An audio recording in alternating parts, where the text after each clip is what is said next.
आप सभी को जय मसीह की हिंदी बाइबल स्टडी इस चैनल में आप सबका स्वागत है।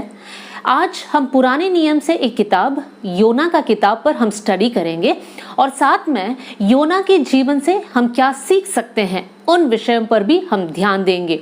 योना कौन था? योना इज़राइल का एक भविष्यवक्ता था। पुराने नियम में हम देख सकते हैं कि राजाओं का समय था, तो हर राजा के साथ एक भविष्यवक्ता होता था और वो भविष्यवक्ता का ये काम है कि वो परमेश्वर से सुने और राजा को बताए कि देश को कैसे चलाना है, किन बातों में सुधार लाना है, कैसे आगे बढ़ना है। ये सारी बातें भविष्यवक्ता राजा को बताता था। अब योना भी इसी समान इज़राइल का एक भविष्यवक्ता था। एक दिन योना के पास परमेश्वर की वाणी आता है और वो ये था कि योना, तुझे निनवे नामक एक जगह में जाना है। वहाँ के लोग बहुत पाप में गिरे हुए हैं, बहुत दुष्ट लोग हैं, इसलिए योना तुम्हें उस जगह में जाना है और वहाँ के लोगों को ये बताना है कि तुम्हारी दुष्टता परमेश्वर के नज़र में है, इसलिए सुधर जाओ, नहीं तो परमेश्वर का दंड उस जगह पे आ गिरेगा। अब योना नहीं चाहता था कि वो निनवे जाए। अब इसके पीछे भी एक कारण था। योना क्यों नहीं चाहता कि वो निनवे जाए? हम देख सकते हैं निनवे जो है अशूर देश का राजधानी है। अशूर देश इज़राइल का एक बहुत बड़ा दुश्मन है, इसलिए योना नहीं चाहता है कि दुश्मन देश में जाए और वहां के लोगों से कहे सुधर जाओ, परमेश्वर तुम्हें बचा लेगा, नहीं तो प्रभु का दंड तुम पर आ पड़ेगी। इसलिए योना एक प्लान बनाता है। वो सोचता है कि निनवे ना जाऊं लेकिन मैं तर्शीश चला जाऊं। दोनों जो है अलग अलग डायरेक्शन में है। तो योना अपने आप को बचाने के लिए या अपने आप को परमेश्वर से छिपाने के लिए ये उपाय करता है कि परमेश्वर ने जो जगह कहा वहां पर नहीं गया लेकिन दूसरे जगह गया। प्रियो, सबसे पहला सीख हमारे लिए ये है कि परमेश्वर सभी से एक समान प्रेम करता है और परमेश्वर सभी को मौका देता है कि वो सुधर जाए। अब योना के लिए ये एक बहुत बड़ा बोझ लगा। क्या कारण है इसके पीछे? इसका कारण ये है, योना निनवे के लोगों को अपना दुश्मन के रूप में देखता था और योना नहीं चाहता था कि वो लोग बच जाए। योना चाहता था कि ये हमारे दुश्मन है, इनको तो खत्म होना चाहिए। एक अच्छा सीख जो हमें यहाँ पर मिलता है वो ये है, हम प्रभु की सेवा नहीं करते हैं क्योंकि हमें लोगों के प्रति एक प्रेम और उनके प्रति एक बोझ नहीं है। जब हम लोगों से प्रेम करते हैं तो परमेश्वर का काम जो हमें मिला है, चाहे वो कितना ही कठिन क्यों ना हो, हम उसको आनंद के साथ करेंगे। लेकिन बार बार बहाना बोलकर, एक एक एक्सक्यूज बोलकर हम पीछे इसलिए हट जाते हैं क्योंकि हम लोगों से प्रेम नहीं करते हैं। हम अपने लाइफ को भी चेक कर सकते हैं। क्या हमारे लिए प्रार्थना एक बोझ है? क्या हमारे लिए संगति करना एक बोझ है? वचन पढ़ना एक बोझ है? क्या हम लोग सिर्फ करना है इसीलिए कर रहे हैं? तो इसके पीछे का राज यह है कि जैसे हमें परमेश्वर से प्रेम करना है वैसे हम कर नहीं रहे हैं, सिर्फ नाम के लिए हम कर रहे हैं, जिस कारण ये सारी बातें हमारे जीवन में एक बोझ बन गया है। तो होने पाए प्रियो कि जैसे परमेश्वर लोगों से प्रेम करता है वैसे ही हम लोगों से प्रेम करें। इसको संक्षिप्त में मैं बताऊं, जहां पर प्रेम है कोई भी सेवकाई आपके लिए एक बोझ नहीं होगा, लेकिन जहां पर प्रेम नहीं है सेवकाई एक बोझ बन जाएगा, एक बर्डन बन जाएगा।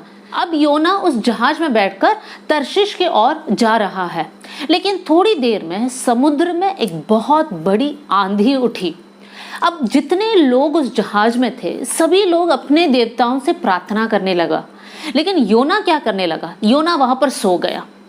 देखिए प्रियो, एक बात यहाँ पर साफ है, अगर परमेश्वर जो चाहता है वो हम नहीं करेंगे तो हमारे जीवन में आंधी तूफान उठेगा। आंधी तूफान मतलब बहुत सारे परेशानियां उठेंगे, हमें लगेगा ये जहाज टूट जाएगी, हम बच नहीं पाएंगे। और अगर आपके जीवन में इस प्रकार की बातें हो रही है कि आपको ऐसा लग रहा है कि हमारा परिवार में, हमारे जीवन में इतना संकट है, हमें समझ नहीं आ रहा है हमें कैसे आगे बढ़ना है, आपकी लाइफ को जरा चेक कीजिए।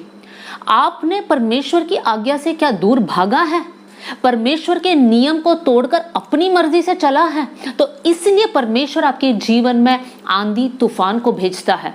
और भी याद रखना है एक और बात, परमेश्वर जब आंधी तूफान भेजता है वो इसलिए नहीं ताकि आपको खत्म करे यहाँ पर योना को सबक सिखाना था। योना को ये बताना था कि प्रभु की आज्ञा से हटकर नहीं चलना है, लेकिन परमेश्वर की बातों के अनुसार चलना है। योना को एक सुधार का एक मौका देना था। योना वापस आज्ञाकारी बनना था।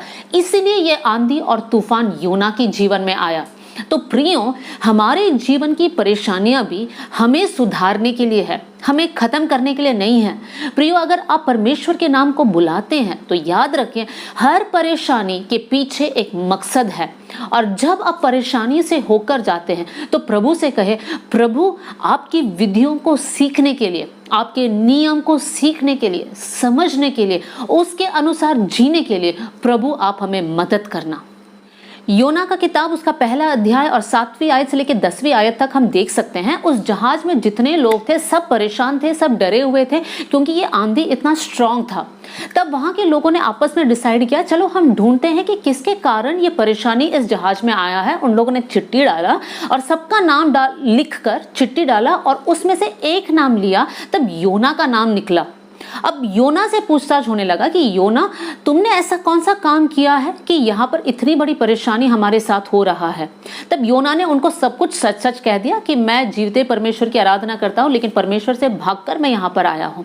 अब प्रियो, एक सोचने वाली बात यह है कि जब वो लोग चिट्ठी डाले, कितने सारे लोग उस जहाज में होंगे, लेकिन निकला योना का नाम। सच में जो गुनहगार है उसी का नाम निकला। ये क्या दर्शाता है हमें? छोटी सी बात, लेकिन उसमें भी परमेश्वर नियंत्रण में है। परमेश्वर नियंत्रण में था, इसलिए इतने सारे चिट्ठियों के बीच में वो चिट्ठी निकला जिसमें सच में गुनहगार का नाम लिखा हुआ था। प्रियो, हमारे जीवन में भी हमें याद रखना है, हमारे जीवन के छोटे छोटे बातों में परमेश्वर ध्यान देता है। आज आप सोच रहे होंगे, अरे ये छोटी सी बात है, मामूली सी बात है, लेकिन हमें याद रखना है कि परमेश्वर हमारे जीवन के छोटी बातों पर भी ध्यान देता है।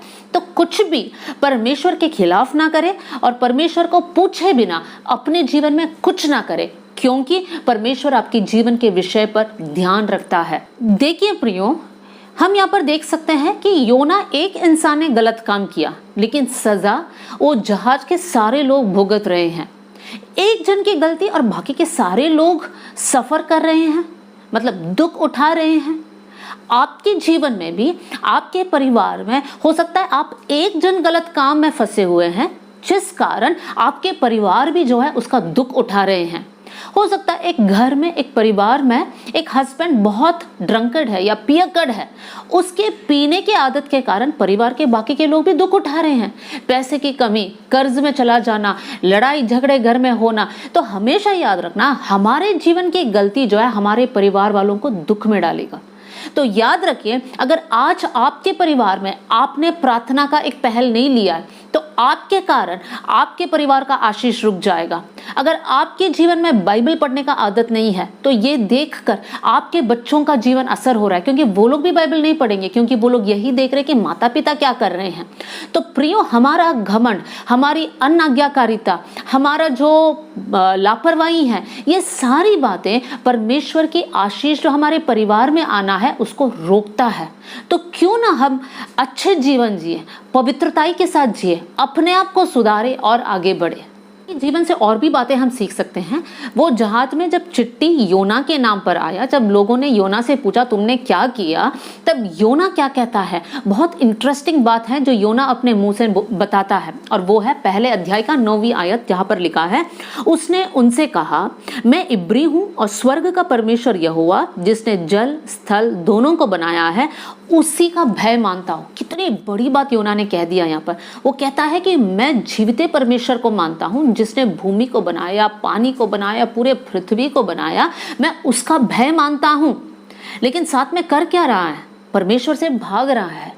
देखिए प्रियो, हम भी बहुत से वक्त ऐसे ही हैं, हम मुंह से बड़े बड़े बात बोलते हैं, हम प्रभु को मानते हैं, दिन भर प्रभु प्रभु करके बोलते रहते हैं, प्रभु हमारे परिवार में है, हम मसीही लोग हैं, ये सारी बातें हम बोलते हैं, लेकिन परमेश्वर के वचन के अनुसार हम नहीं चलते हैं। परमेश्वर के प्रति जितना समर्पित होना है वो हम नहीं है। वचन में एक आयत है, परमेश्वर कहता है, ये लोग मुंह से मेरा बहुत आदर करते हैं लेकिन दिल से मुझसे बहुत दूर है। यही अवस्था योना के साथ था। क्या यही अवस्था हमारे साथ है? जब हम आगे बढ़ेंगे उसकी 11वीं और 12वीं आयत में हम देख सकते हैं, वहां के लोग जो है योना से पूछता है कि अब हम करें क्या, तुम तो परमेश्वर से भाग गए, लेकिन हमें क्या करना है। अब योना के पास बहुत सारे ऑप्शन हो सकता है बताने के लिए, लेकिन योना एक बात बताता है। योना कहता है आप लोग एक काम कर लो, मुझे इस पानी में फेंक दो, इस समुद्र में फेंक दो, और जैसे आप मुझे डालोगे सारा आंधी थम जाएगा, क्योंकि मैं जानता हूं कि मेरे वजह से यह आंधी आया है। क्या योना के पास और कोई ऑप्शन नहीं था?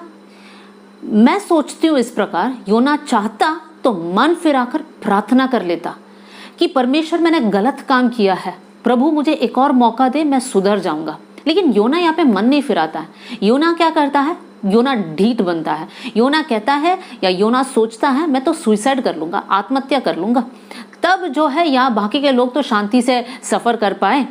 इस प्रकार योना सोचता है।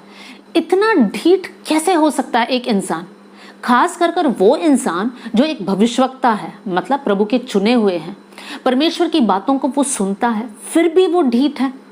प्यारो, हम भी काफी समय ऐसे नहीं है क्या? हम भी ऐसे ही हैं। हम प्रभु को जाने हुए लोग हैं, प्रभु के चुनाव हम पर है, हम कहते हैं हम चुने हुए लोग हैं, लेकिन फिर भी कितनी बार ऐसे हुआ है कि हमारी कलीसिया के पासबान द्वारा या वचन पढ़ते समय वचन के द्वारा हमें इस आयतों को मिला है, या ऐसी बात हमने सुना है कि हमें ये बात को छोड़कर सही राह को अपनाना है, लेकिन नहीं, हम अपने ही बुद्धि को चलाते हैं, हम ढीठ बन जाते हैं और हम योना जैसे काम कर लेते हैं। प्रियो, ढीठ बनना बहुत खतरनाक है। इजरायली लोग भी ढीठ थे और परमेश्वर उसका सजा उनको दे दिया। फिरौन और उसकी सेना ढीठ थे, उसका सजा उनको मिल गया। प्रियो, हो नहीं पाए। अगर आपको ऐसा लगता है कि हम ढीठ है, अपने आप को प्रभु के सामने समर्पण करें और प्रभु से कहे, प्रभु हमें शुद्ध कर, इस ढीठपन को, इस स्टबर्न नेचर को हमारे अंदर से निकाल दे। प्रियो, जब हम आगे की बातों को पढ़ेंगे तब हम ये देख सकते हैं उस जहाज में जितने लोग थे उन्होंने वही किया जो योना चाहा कि वो लोग करें, और वो ये था कि योना को लेकर समुद्र में डाल दे। और जैसे ही योना को लेकर समुद्र में डाल दिया, तब वहां पर हम देख सकते हैं वो आंधी थम गई। जो परमेश्वर ने आंधी शुरू किया वही परमेश्वर ने आंधी को थमा भी दिया।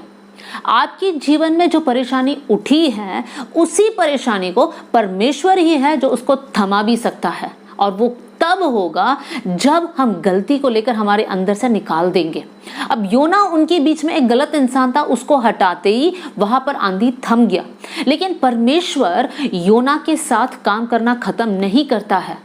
परमेश्वर मछली को आज्ञा देता है कि वो योना को निगल ले। अब परमेश्वर क्यों मछली से कहा? परमेश्वर नहीं चाहता कि योना खत्म हो जाए, अपने ढीठपन में, अपनी पाप में खत्म हो जाए कर परमेश्वर नहीं चाहता था। इसलिए परमेश्वर एक और मौका योना को दिया। एक बहुत इंपॉर्टेंट बात है यहाँ पर हमारे लिए। अगर हम इस वक्त प्रभु से दूर है प्रियो, प्रभु अभी भी आपका साथ छोड़ा नहीं है। प्रभु इस इंतजार में है कि कब हम अपने रास्ते को सुधार कर प्रभु के साथ या प्रभु के पास आएंगे। अब जैसे मैंने कहा, परमेश्वर हमेशा हमको मौका देता है। ये हम योना के जीवन में देख सकते हैं, क्योंकि वो मछली जो है योना को उगल दिया और वहां पर उगल दिया जहां पर जाना था। अब बात यह है, परमेश्वर योना के साथ काम करना खत्म नहीं हुआ था। परमेश्वर मौका के ऊपर मौका योना के जीवन में दे रहा है। पुराने नियम में भी हम देख सकते हैं, दाऊद ने व्यभिचार किया, दाऊद ने हत्या किया, लेकिन जब दाऊद मन फिराता है, परमेश्वर दाऊद के साथ फिर रहता है, दाऊद को फिर जय देता है। यही बात नए नियम में हम पतरस के विषय में देख सकते हैं। पतरस यीशु के साथ चला। एक समय ऐसा आया जब पतरस जो है यीशु को इनकार करता है, लेकिन पतरस मन फिराता है, इसलिए परमेश्वर उसके साथ देता है। परमेश्वर पतरस से कहता है मैं अब भी तेरे साथ हूं, और पवित्र आत्मा पाने के बाद पतरस का एक प्रचार से 3000 लोग मन फिराते हैं। प्रियो, परमेश्वर किसी को भी इस्तेमाल करता है, बस शर्त यह है कि वो लोग गलती करने के बाद मन फिराए और फिर सच्चाई के राह में चले। आज अगर आपको ऐसे लग रहा है कि मैं गलत राह में चल रहा हूं, परमेश्वर मेरे साथ कुछ नहीं कर सकता है, या किसी के लिए मैं एक उपयोगी बर्तन नहीं बन सकता हूं, तो आपका सोच गलत है।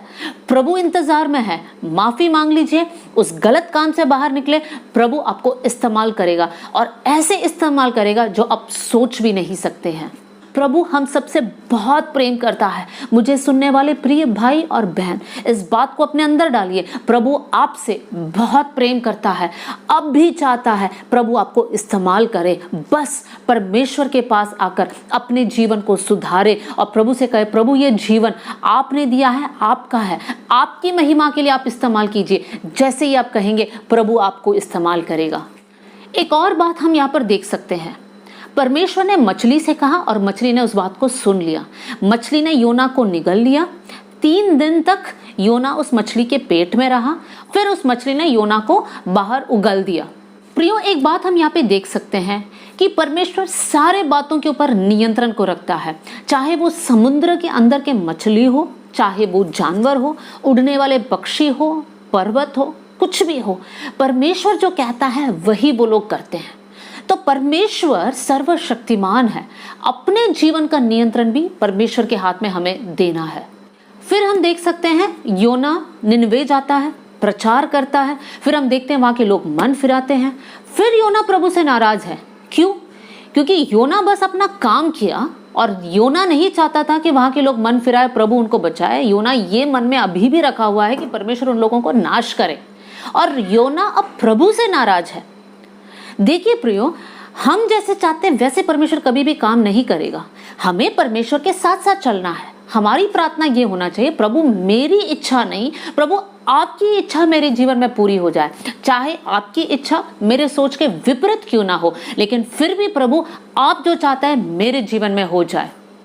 देखिए प्रियो, योना प्रभु के मन के अनुसार का एक व्यक्ति नहीं है यहाँ पर, लेकिन फिर भी परमेश्वर योना को इस्तेमाल करता है और उसके जरिए वो पूरा शहर या पूरा नगर, जिसका पॉपुलेशन है 1,20,000 लोग, वो पूरा नगर बच गया। परमेश्वर हमारे जरिए काम करेगा, बस हम अपने शर्तों को हटाए, अपने कंडीशंस को हटाए और परमेश्वर से कहे, प्रभु जो आप चाहते वही कीजिए। बात करने से पहले एक और महत्वपूर्ण बात मैं आपको बताना चाहती हूँ, और वो ये है, योना जब शुरुआत में निनवे नहीं गया लेकिन तर्शीश की ओर भाग रहा था और उस जहाज में चढ़ा, हम वहां पर देख सकते हैं उसने अपना भाड़ा को भरा, अपने पैसे खर्च किया वहां पर, क्योंकि उसको तर्शीश जाना था। लेकिन पहुंचा क्या वो तर्शीश? नहीं। लेकिन हुआ क्या? उसके धन का नुकसान हुआ। लेकिन परमेश्वर उसको जहां पहुंचाना है फ्री ऑफ कॉस्ट पहुंचा देता है। प्रियो, हमारे जीवन में अगर आप गलत ट्रैक्स में चल रहे हैं, याद रखिए आप अपने पैसे को बर्बाद कर रहे हैं। लेकिन आपके पास पैसे ना भी हो, लेकिन आप परमेश्वर के मार्ग में चलने वाला इंसान हो, परमेश्वर आपको अद्भुत रीति से अपने मंजिल तक पहुंचाएगा। परमेश्वर ने मछली का इस्तेमाल किया योना को अपने मंजिल तक पहुंचाने के लिए। आप और मैं नहीं जानते परमेश्वर कैसे बड़े बड़े काम कर सकते हैं। तो प्रियो, अगर आज आपके परिवार में आर्थिक समस्या है तो आप बिल्कुल भी निराश नहीं होना है। बस प्रभु के मार्ग में आप चलिए, प्रभु अद्भुत रीति से आपके जीवन में काम कर सकता है, आपके मंजिल तक आपको पहुंचा सकता है।